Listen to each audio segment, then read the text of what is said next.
I can think of a time that you and Mark were in, and it was probably some IT stuff we were working on. Yeah. And I told you that we had an immigrant who was in an abusive relationship. Mm-hmm.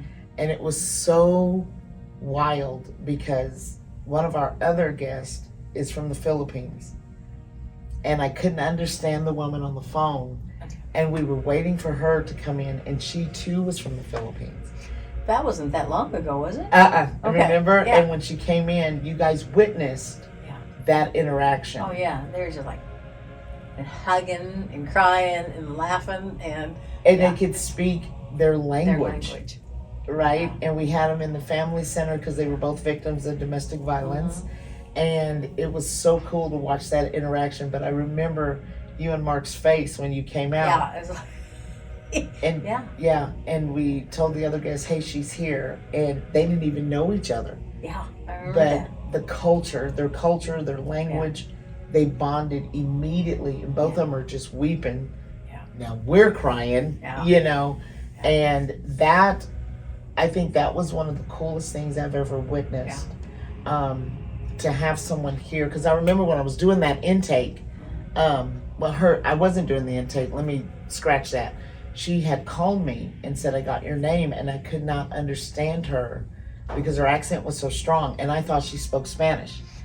And she's like, no, I don't speak Spanish. And I'm like, okay, what do you speak?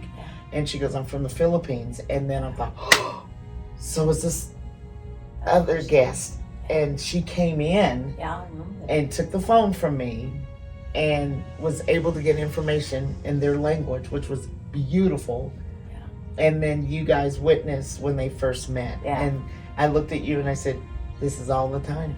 I thought they knew each other at the beginning. Exactly. Like, they're just making... No, and she was waiting on her, and it was cool because in the family center, because it's life skills model, they cook, and they were able to cook cultural foods, and it was amazing because I kept screaming, I need some lumpia.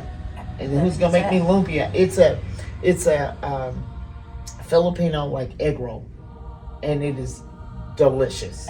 Absolutely delicious. And she made this, and the staff and I, we just, quit making these. It's got like pork and beef and seasonings. And they, fried. Yeah. If it ain't fried, it ain't food. So, but and they have this special sauce. But it was just that interaction that you guys got to witness. And I'm sure for you, it was like, okay, this is what we do. That's exactly it. Yeah. I mean, so many people are coming in here.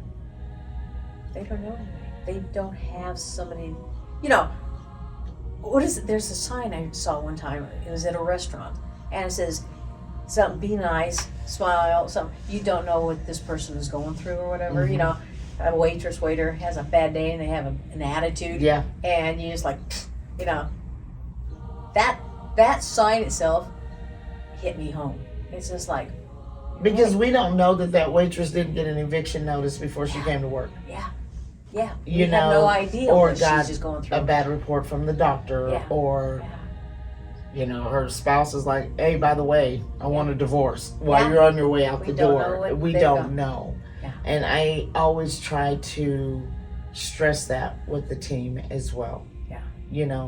We don't know what they're going through, and especially during COVID. I mean, we saw teachers, nurses, professionals that would come and needed help. Worked at the hospital when they were here. We've helped a lot of professionals as well.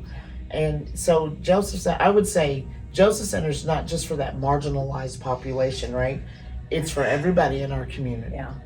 And we've seen it, it's heartbreaking when an RN is saying, I'm working 40 hours a week, ends aren't meeting, can you help us? Absolutely. I might need you one day. I need you to be, save my life.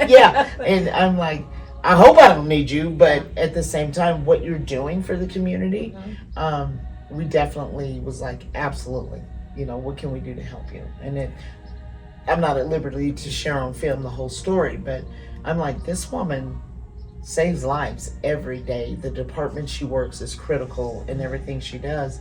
and it was because of a marriage situation that she got into a financial bind, and so we were able to help her. Well, we did it. You know, it was just kind of that step of faith. You know what? Okay. Yeah, but we recognize what you do, you know, for our community, and we haven't seen her back. She's doing great. That's awesome. Yeah, See, yeah. Sometimes that one little thing will get you over. Mm-hmm. You know, just takes a little bit. Yeah, You know. yeah. So And you that's- guys have shown so much compassion in that, even for me. And it was like, I could hear Mark saying, Mona, you got to spend money. You know, you got to take care of your team. You got to do this. And I'm the one biting my nails going, but we don't have it, you know. But God always comes through. Absolutely. Always. I'm always in awe. Just like, Yeah. what? Wait. We're you know? a miracle we exist. Yeah. You know, and I'm so proud to say that. It's just been God. Yeah. You know, and I don't want to mess that up.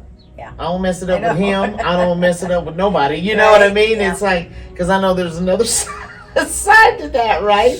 Yes. And I think we've been very good stewards of what we've been Yes. given. We've been transparent, Yeah. like you said. And we're redoing our website, and we're putting a transparency page on the Oh, website. okay. And so people can see our 990s, they can see our budget, they can see where money's going, where, you know, I'm paying, you know, I'm donating $500 a month. Where's it going?